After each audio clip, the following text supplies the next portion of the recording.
I am YY. Welcome to Critical Animal, a podcast about culture, ethics, history, and the lives of animals. I am Bear. In our video essays, every argument begins with a specific story. But in a deep cut, we stay with the story until it gets uncomfortable. Don't start. I have not said a word. You were looking at me. I was looking at the noodles going cold while you made the same face at a pink screen for 10 minutes. It is the Barbie Selfie Generator. I am trying to pick a label. A label for yourself. Which one did you try? The campaign gives you a bright pink character poster, a place for your face, and the sentence, "This Barbie is..." Then it waits for you to finish it. And it has reduced you to silence. It has given me too many bad options. I tried a feminist. You tried it? I selected it, looked at my own face under it, and immediately took it away. Why? Because it looked as if a toy company had handed me a political commitment with a ring light, and because I still wanted to send it to someone. That is the irritating part. Perhaps it was just a joke. It was a joke. It was also a small test. I wanted to know whether the joke would make me look earnest, self-important, tired, or recognizable. You know, one of those things one should not have to decide while lunch is waiting. You could eat the noodles and spare us an existential theory of a drop-down menu. That is exactly the trap. It is easy to call the generator a frivolous marketing toy, and it is one. But it is also a very efficient little machine for making a self-description look finished. We can put our cat in it, a fictional character, or yourself. The pleasure is real. That is why it needs explaining. All right, but I'm going to insist on one thing. The fact that a format amused you does not mean it put everyone else into an existential crisis. Agreed. And a pink interface cannot, by itself, prove data extraction, political brainwashing, or corporate control. A menu does not reveal anyone's motives. But if a form makes something easy to say, it is worth asking what sort of saying it makes easy. You have changed the question already. You began with, why do I want to choose one? Now you are asking, what does the choice do? Yes. In Greta Gerwig's film, Barbie asks the question she is not supposed to ask. What am I, if I am not the role I was made to perform? The official campaign of the movie, meanwhile, asks a gentler question. Which role would you like today? One question opens a difficult life. The other offers a convenient sentence. And that difference is not ignorable. It is the difference between becoming and naming, between living a life that stays unruly and seeing a life turn, for a second, into a legible line beneath a face. Before you decide the campaign is either feminist liberation or fake feminism, you should probably look at what it actually offered. Precisely. Pamela Church Gibson and Alexandra Zamboni are right to keep the film's pink spectacle, fashion, celebrity styling, and consumerism in view. A feminist message delivered through a massive commercial event deserves suspicion, but suspicion can become a comfortable armchair. It can save a critic from asking why an object was inviting in the first place. So what did you find after you stopped pretending to choose a label and started counting them? The official English generator arrays preserve 161 selectable entry instances, 81 listed under Barbie and 80 under Ken. Because In It to Win It appears twice within each array, the two lists contain 85 unique exact predicate strings. Wait, before we move into the film's existential crisis, I should ask an indecently basic question. Who is Ken? Oh, Bear. Ken is Barbie's boyfriend. Then why does the film say, Ken is Beach, as though that were a constitutional office? Because, in the old toy box cosmology, his job was never to be a full person. Barbie had the dream house, the car, the professions, the future. Ken arrived as the handsome attachment. She was the noun. He was the preposition. So he is not a hero who fails to get the girl. He is the girl's accessory discovering interiority. That is the vicious little joke of the film. He is invented inside a world where women already have the title role, and then he reacts to being assigned the part women have usually been asked to play. Let's return to the selfie generator. 74 of those 85 strings are shared verbatim by both headers. The Barbie and Ken interfaces look as though they open two different worlds. Formally, they mostly offer the same lexical field. So the gender difference sits in the sentence head. This Barbie, or this Ken, more than in the full list of things one can be. Precisely. The generator does not distribute two sealed opposite identity universes. It gives a gendered branded address, then routes both figures through a remarkably shared catalog of professional aspiration, pastime, care, mood, social role, humor, exhaustion, and fantasy. That immediately complicates the lazy story. One might expect Barbie to receive confidence, fashion, beauty, care, perhaps feminism, and Ken to receive strength, sport, work, perhaps insecurity. Instead, the template makes gender visible in the heading and shared personhood visible in the menu. With an important qualification. There is a small gender-differentiated residual. Barbie-only exact strings include a fashionista, a feminist, a queen, a woman on the edge, plotting her escape. Again. And the world's best mom. Ken-only strings include a bodybuilder, a man-cave dweller, cancelled, plotting his escape. Again. And the world's best dad. So there is a gender tale. It does not establish an entirely gendered universe, but it is not nothing. It is not nothing. Well put. The shared center and differentiated edge are the whole problem. The generator says, in effect, Barbie and Ken can be much of the same things, but certain kinds of style, political identity, embodied danger, domestic fantasy, kinship, cancellation, and escape remain gendered in particular ways. Which brings us back to your phone. The box is not simply a prison. It has a window. It lets a person be seen.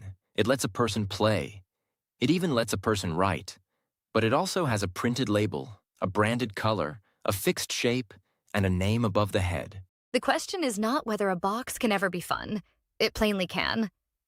The question is what kind of freedom it offers when it supplies the grammar through which someone becomes visible to herself and to others. I want you to slow down before lunch becomes a seminar. You keep saying a sentence of public self-description. What is wrong with an ordinary poster? Nothing is wrong with it.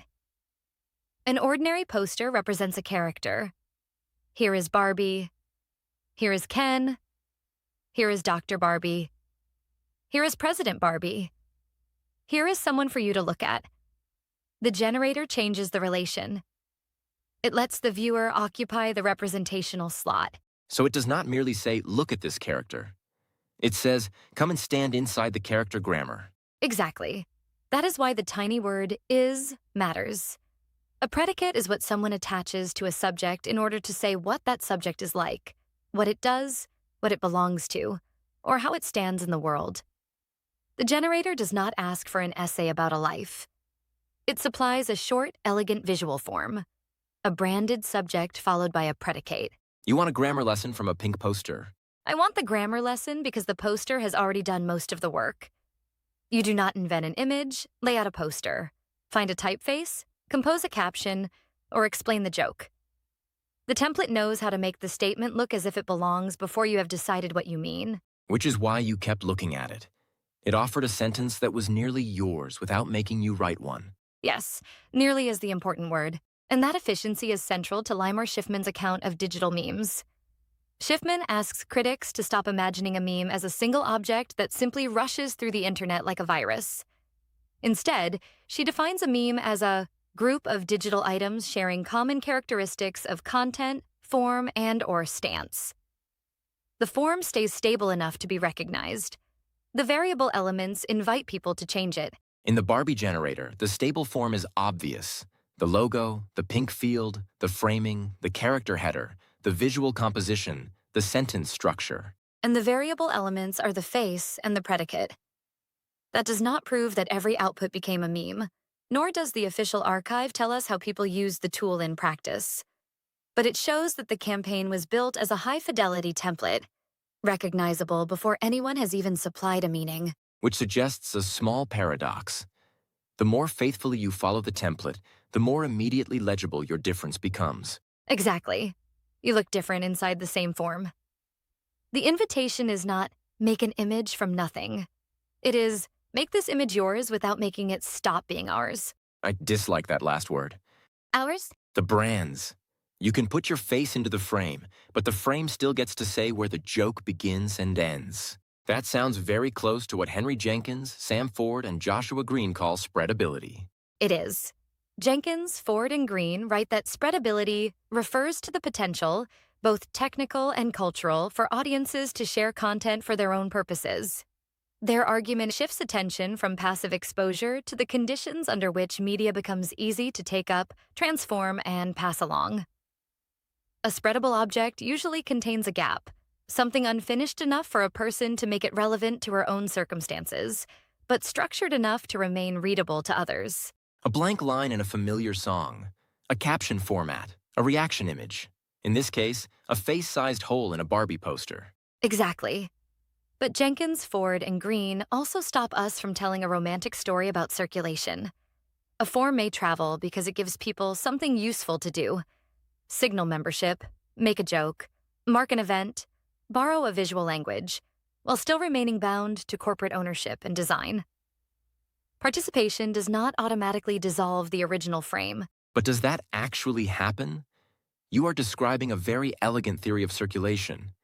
If someone selects "is tired," is she negotiating with corporate ownership or simply borrowing a convenient frame to complain to friends? The archive cannot tell us. It can only show the conditions of the offer. The editable gap matters because it is where a joke, complaint, or private recognition can enter. But that gap is held inside a highly authored field: a branded header, selected palette, visual frame, character universe, and menu of defaults. The user borrows the brand's microphone to complain. And you are not saying that a borrowed microphone cannot say something real? No. I am saying it matters who designed the stage, how many words it permits, and what it makes look finished. And the defaults are not trivial. You did not find a few variations. You found a whole vocabulary. A vocabulary and a distribution. The list does not offer only heroic professional identities. It mixes categories that are normally kept apart. It includes forms of achievement and occupation, social and familial roles, leisure and fantasy, mood and fatigue, political naming, irony, romance, aspiration, care, and versions of failure or vulnerability. Which makes it much harder to dismiss as simple empowerment branding.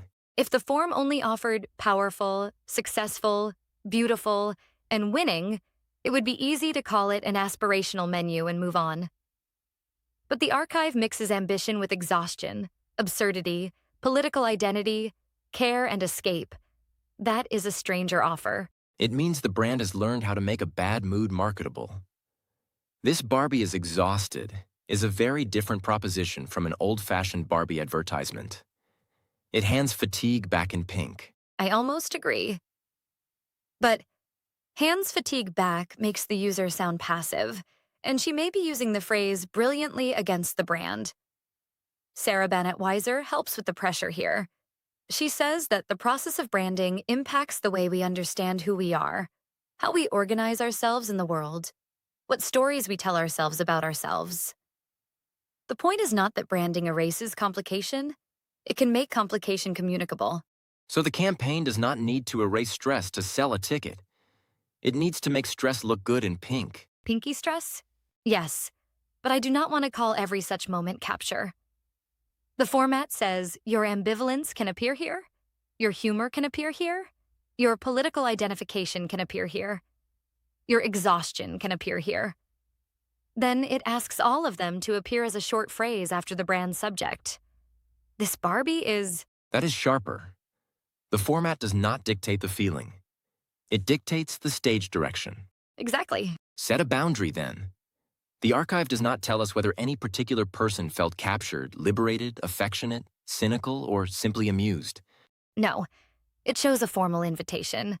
An official campaign made a particular kind of feeling and self-description easy to stage. It did not give us a report of what happened in every living room, group chat, or classroom after that invitation. What it made easy was not simply looking like Barbie. It was speaking in a branded first-person adjacent grammar. Not I am, but this Barbie is. Once the template offers not only confidence but contradiction, not only glamour but fatigue, not only fashion but feminism, the difficulty changes. The brand no longer looks like the place that limits speech. It begins to look like the place where almost anything can be said, as long as it fits in the frame. I want to push back. You're making it sound as if the brand invented fragmented identity. It did not. People put a joke, a mood, a role, a political affiliation, an aspiration, and a confession in the same scroll all the time. Barbie may simply have made a neat little poster out of an existing habit. I did not say it invented the habit. I said it caught up to the habit and formatted it. But formatting is not necessarily domination. I remember when a CV was a CV and a diary was a diary. Now a person is expected to be everything at once visibly. The brand is offering a frame for a historical shift it did not cause. That is the most retired professor thing you have said all week. I am observing a historical shift. You are observing it grumpily. But you are not wrong. The campaign did not invent contradictory self-presentation. The question is how it turns contradiction into a choice someone can click, display, and circulate. Then show me the difference. How does the formatting change the stakes? Think about Catherine Rottenberg's account of neoliberal feminism.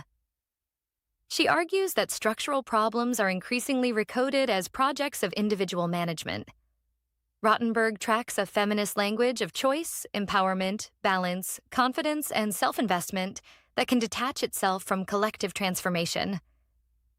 In her words, this feminist subject accepts full responsibility for her own well-being and self-care. The central figure becomes an entrepreneurial self, a person who must optimize, choose wisely, cultivate resilience, and absorb risk privately. And you think the Barbie generator is a machine for producing that entrepreneurial self? The menu is not only I am a CEO, it also says I am exhausted. Bingo. That is why neoliberal feminism is a useful pressure test, not a final verdict. The tempting line is, this Barbie is a feminist. There it is. Feminism reduced to a personal lifestyle label. But the list also contains care, exhaustion, failure, absurdity, body, kinship, and escape. It does not command a perfect entrepreneur. It lets her become a person who is failing stylishly. Or a person whose failure can be framed, named, and made visible in the same branded grammar. That is why I prefer pre-formatted ambivalence. The generator does not force one optimistic self-image. It provides a syntax for staging contradictory states. Why is that a problem? A brand that permits exhaustion may be better than one that demands perfection. It is more humane. It is also more unsettling. The interface places political identity and genuine exhaustion in formal equivalence with other selectable identities.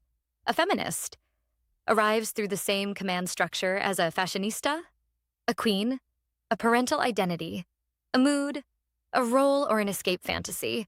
Think of someone doing this on the train home. Half asleep after a bad day at work. She chooses this Barbie is a feminist because that matters to her. Then, 2 taps later, she can choose a label about being tired, fashionable, chaotic, glamorous, or in need of a holiday. The interface offers them all in exactly the same little box. So feminism arrives as one more adjective for the selfie. The template flattens the difference between a political commitment and a mood. It can still be funny, and she may mean it completely. But the format makes a political commitment look like a personal vibe. Something you can select, decorate, post, and close with the tab. The question is not, is feminism now fake? It is, what happens when a collective vocabulary is rendered as a predicate in a personal, branded, visually standardized statement of being? It becomes immediately nameable and displayable. And that is where the pleasure lies. It reduces the terrifying openness of self-description. Instead of asking, who am I? In all its difficulty, someone can select a phrase that makes an answer appear. That takes us close to the film again. The film asks Barbie to face a world in which being human includes incoherence, mortality, disappointment, contradiction, and relationships that do not fit a plastic role. The generator makes contradiction available, but as a clean graphic option. This is the paratextual tension. I do not mean that the campaign necessarily betrays the film, or that Gerwig herself personally designed an interface to undo her own story. The available evidence does not support that claim. I mean that the campaign and the film create a productive disagreement across media. The screenplay turns identity into a difficult question. The interface turns identity into an attractive blank to fill. And that disagreement is more interesting than a verdict. Much more interesting. It keeps the question open. Why is the box appealing, even after a film has taught us to distrust the box? Let me return to your phone. You selected a feminist, and then took it away. Was that because the word suddenly looked shallow? No, that would be too easy. I took it away because it looked too finished. It made a conviction that has cost people work, friendships, safety, and years of argument look as if it had been handed over with a pink frame and a good font. But you also said you wanted to send it to someone. I did. Because a friend would have understood the joke immediately. She would have understood the resistance, the delight, the embarrassment, all in one glance. That is the seduction. The image makes an entire complicated relation feel shareable without making it easy to explain. Hand it here. Absolutely not. You will choose a man cave dweller for yourself and ruin the evidence. I would choose the world's best dad. You are Dad. Ginger would meow to agree, but that is why it is funny. The sentence becomes funny because I am sitting here. Because you know we only baby a cat. Because the bowl of noodles is still in front of you. The pink card is not the whole meaning. It is a spark inside an existing relation. I know, and that is the strongest case for it. A friend who receives the image does not see a complete self. She supplies the context. The argument we had last week, the job I am dreading, the irony in the particular word I selected. The template can be a shorthand for a relation that is already thick. Then perhaps you are asking too much of the template. A joke is allowed to arrive before its bibliography. I am not asking for a bibliography. I am asking what the joke has to borrow in order to work. It borrows the Barbie name, the promise of instant recognizability, the polished frame, and the little thrill of saying, "Look, I have been made legible in public." Then my friend does the real interpretive labor around it. So the frame does not finish the conversation. It starts one. Sometimes. But notice the asymmetry. The frame starts the conversation by already telling us what kind of person is speaking. A Barbie, a Ken, a winner, a feminist, a mess, a parent, an escapee. It saves labor by doing a little sorting before anyone has replied. You are bothered by its confidence. I am bothered by how attractive that confidence is. I can complain about it for an hour and still want to press send. The image promises that I can be understood quickly without having to make myself coherent in real time. Whereas lunch requires the long version. Lunch requires you to interrupt the long version. That is how I keep it from becoming a lecture. That is how you make it impossible to arrive at the sentence you want me to admire. Good. A sentence worth having should survive an interruption. Exactly. And that is where the contrast lies. A real exchange lets a phrase be challenged, qualified, laughed at, withdrawn, and returned to. The generator gives a phrase a glossy arrival before it has had to survive any of that. I am not convinced that the glossy arrival is always a failure. You keep treating speed as if it were a kind of political weakness. Sometimes speed is mercy. A person has had a long day. She has a joke. She wants to send it to one friend before the feeling disappears. The image saves her from a paragraph. I do not think the paragraph is morally superior. I think the saving is doing something. It saves time, but it also saves the sender from having to test the phrase in public conversation first. Not every thought needs a seminar room. If I sent you a picture that said, "This Ken is canceled," you would know exactly which departmental annoyance I meant without asking for a genealogy of cancellation. I would know because I know you. The card would not carry that meaning by itself. It would arrive with the years of complaints you have already made at this table. Then the template is not replacing relationship. It is leaning on relationship. Yes, and that is the best argument for treating it as a form, not as a machine that controls people. The form leans on existing knowledge, private jokes, friendship, history. But it also wants credit for the moment of recognition. It makes the relation appear as a branded little scene. You say wants credit, as if the logo were stealing a meal from us? It is not stealing the meal. It is selling the plate. That is better. The plate matters because it changes what can be served neatly. Exactly. You cannot put an entire quarrel, a changing conviction, or the mood of a bad month into the plate.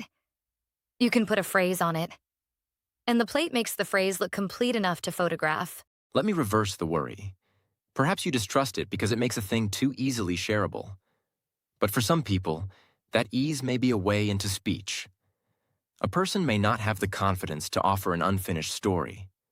She may begin with a borrowed image, then receive an answer. I agree. That is why I do not want to dismiss the pleasure. The borrowed image can lower the cost of appearing. It can say, I am tired, or I am trying, or I am a feminist before someone has found a more difficult way to say it. The question is whether the borrowed grammar stays open long enough to be answered, or whether it turns the first attempt at speech into a finished brand encounter. So the problem is not that the image is short. The problem would be to mistake shortness for sufficiency. Yes, a good friend can take the card as the beginning of a conversation. A platform can treat it as the end of one. A clean image, an instant reaction. Another piece of recognizable activity. Those are different social worlds, even when the same pink card passes through both. That is where the domestic scene matters. The phone on this table is not a whole theory of the internet. It is one object interrupting lunch, but it lets you feel the collision between private recognition and public formatting. And it lets you refuse the false choice between this is liberating and this is manipulation. I can enjoy the card, reject the word, send a joke, refuse to send it, and still ask who made the grammar so easy to inhabit. All right, that's a question worth keeping on the table. And why should it be explained? Must a political word always arrive with footnotes? No. I do not want to turn seriousness into a test of solemnity. A joke can do political work. A colorful template can make a person feel less alone. The problem is not that a feminist label appears in a commercial format. The problem is that the format wants the label to arrive as a completed display of the self. A word that begins a conversation becomes a word that finishes a poster. Nicely put. Think of how a real argument moves. You say something? I object. You say, no, that is not what I meant. I change my mind halfway through the sentence. There is room for a terrible example, a pause, a bad joke, a silence. The generator gives you none of that. It gives you a polished surface and asks you to stand behind it. You are making the dinning your table sound anarchic. It is anarchic. You have interrupted me 3 times since the noodles went soggy. Twice. The third interruption was a question of method. Fine, but that is what I mean. A living exchange leaves the self unfinished long enough to be answered. The template makes the self look settled before anyone has answered it. Yet you did not settle. You selected the label, removed it, and then sat there doing nothing. I did, and I would rather treat that hesitation as part of the object than erase it. The tool did not decide anything for me. It created a small, bright scene in which I could feel the pressure to decide and refuse for a minute. So the interesting unit is not only the chosen predicate, it is also the pause before one is chosen. Yes. The archive cannot show that pause for actual users. It can only show the menu that makes such a pause possible. That limitation matters. But it does not make the formal question trivial. What kind of self becomes easiest to stage when the answer must fit beneath, this Barbie is... Good. Now we can go back to the numbers without pretending the numbers have eaten lunch for us. You counted 161 entry instances, 85 unique strings, and 74 exact overlaps. What does that distribution let you say about gender that a quick glance would miss? It corrects a lazy picture. Barbie and Ken are conspicuously gendered branded subject positions, but the predicate inventory is mostly shared. The generator creates a visual difference between the subjects without building 2 completely separate vocabularies of personhood. That sounds progressive at first glance. It may be. Shared predicates mean that work, play, mood, aspiration, and many roles are not formally assigned to one header only. But the residual differences complicate the picture. The escape fantasy is paired by pronoun, her escape, his escape. But escape is not gender exclusive, it is universal. After a bad week, everybody wants to get away from something. Say you and I have both had an awful week. I want 2 quiet hours in the garden with a sentimental novel. You want the sofa, a chess game, and nobody secretly turning off your air conditioner. Neither wish is naturally feminine or masculine. I am glad my inner life has been recorded accurately. But the generator gets there first. It calls one little fantasy her escape and another his escape before it knows either of us. The need is shared. The ready-made person is gendered. So the count looks balanced, 1 her, 1 his, but the grammar quietly hands each of them a different character. Plotting her escape and plotting his escape count as separate imaginary lives, yet they are semantically paired. The same is true of the world's best mom and the world's best dad. So the menu is not sealing masculinity and femininity into two containers. It puts gender at particular pressure points. Style, political naming, body, domestic enclave, kinship, the royal role, the threat of being on the edge, cancellation, escape. Those are the places where the interface becomes willing to make gender explicit after offering a broad shared field. I want to resist the tidy conclusion. Barbie gets fashion and feminism. Ken gets bodybuilder and man cave. So the campaign secretly restores every old stereotype. Good. That would be too crude. A woman on the edge is not equivalent to a fashionista. Cancelled is not equivalent to a bodybuilder. Escape appears on both sides. The shared field does not abolish gender. It redistributes it. Gender becomes the header and the tail. It does not fill the list, but it frames the list and returns at the edges. That is a beautiful formulation. And it brings us to Anna Gottlieb's collection on Barbie, which takes the film seriously as a narrative, symbol, and cultural cipher, rather than as one stable political message.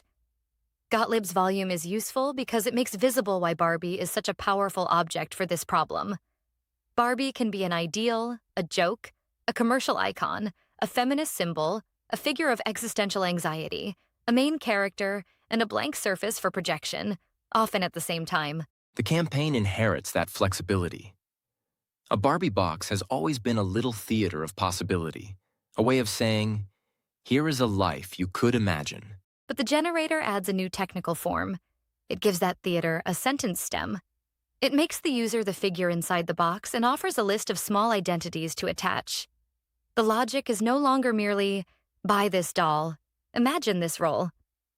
It is, put yourself in this visual world, then name the role you are performing. You brought in Zizi Papacherisi. Are you claiming that the generator made a public in the strong political sense? No. Papacherisi defines effective publics as publics that actualize by feeling their way into politics through media. Her phrase helps name why a format can feel personal before anyone knows what it does politically. Colors, tones, prompts, and editable openings can make a feeling easier to stage. A feeling passed through a recognizable form is not automatically a collective politics. I feel seen by this template is not the same as we have formed a movement. Exactly. The Barbie template can invite an atmosphere. Pink, humorous, polished, knowing, self-aware, collectively recognizable. The archive alone cannot tell us whether that atmosphere became a stable public, a political practice, or anything else. The distinction between a designed affordance and an empirical outcome has to remain intact. Which is also the lesson from Duffy, Poel, and Nieborg. A tool can be playful and rule-bound at the same time.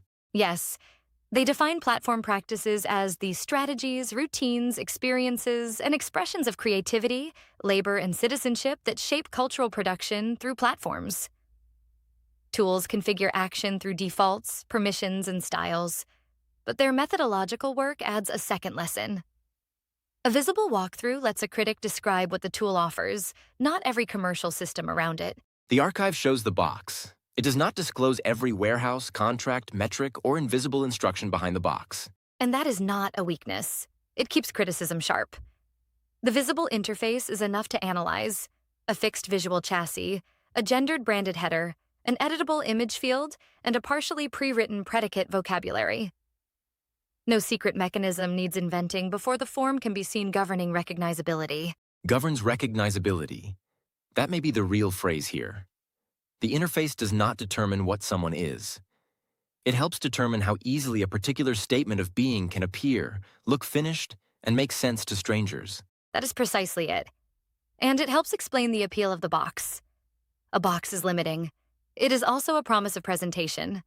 It tells you that if you step inside, you will be displayed as something coherent. But here is where the story becomes less comfortable. If the campaign offered a shared field of human possibility, why did it need the name Barbie or Ken at all? Why not simply ask, who are you? Because who are you is a difficult question. It has no brand guarantee. It cannot promise that an answer will look good in a starburst frame or that strangers will recognize it immediately. This Barbie gives identity a ready-made stage. It gives a character before it asks for a predicate. Yes. The film and campaign meet there without becoming identical. In the screenplay, Barbie's movement toward humanity is not a movement toward a better label. It is a movement into uncertainty. Contradiction, mortality, relations, and no assigned purpose. Ken, too, must become more than a relation to Barbie. The film is full of people who have been given roles and have to ask what remains when those roles no longer hold. The campaign offers another medium's response to the same anxiety.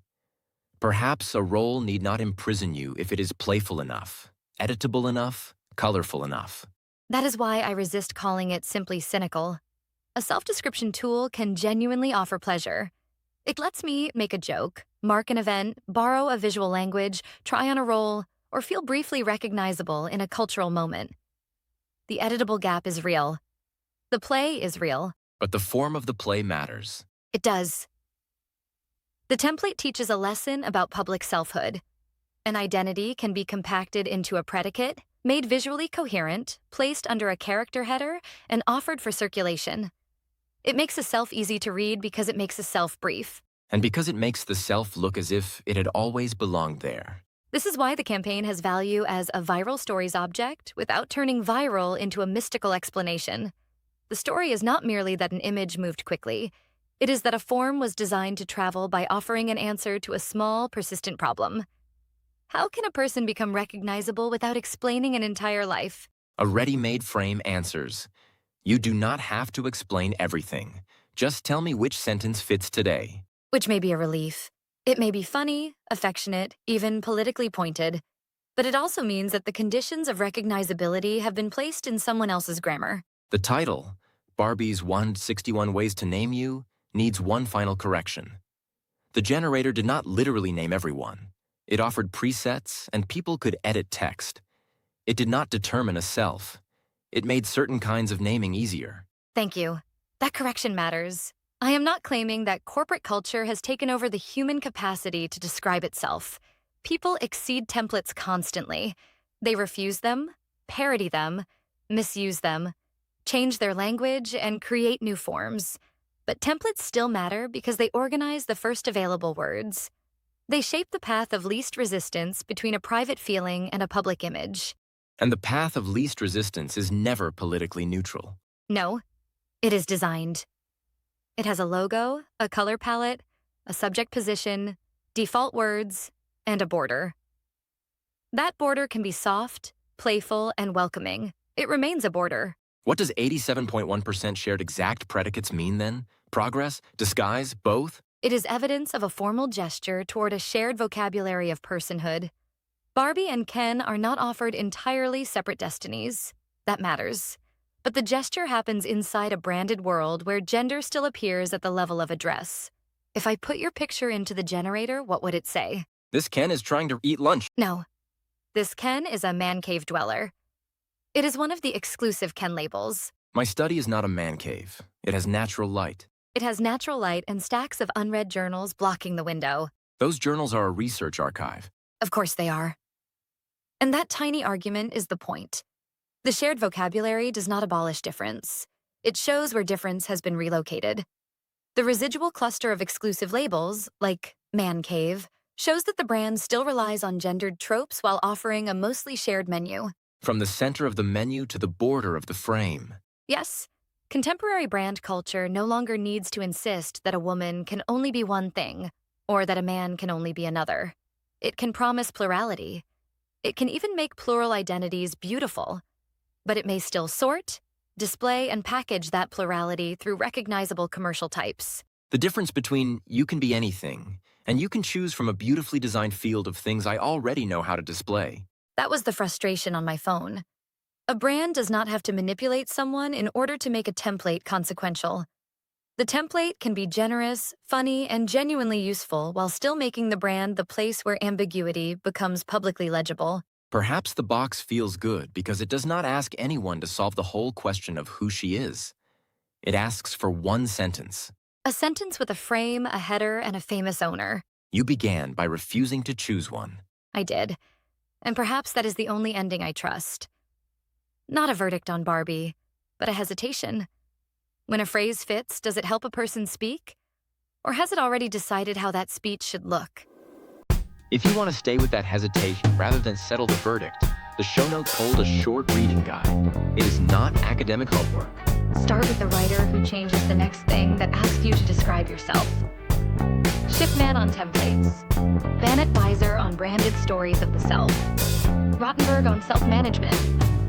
Papacherisi on the difference between feeling and the public. This is Critical Animal. If I got under your skin, good. Subscribe and bring me to your next dinner party.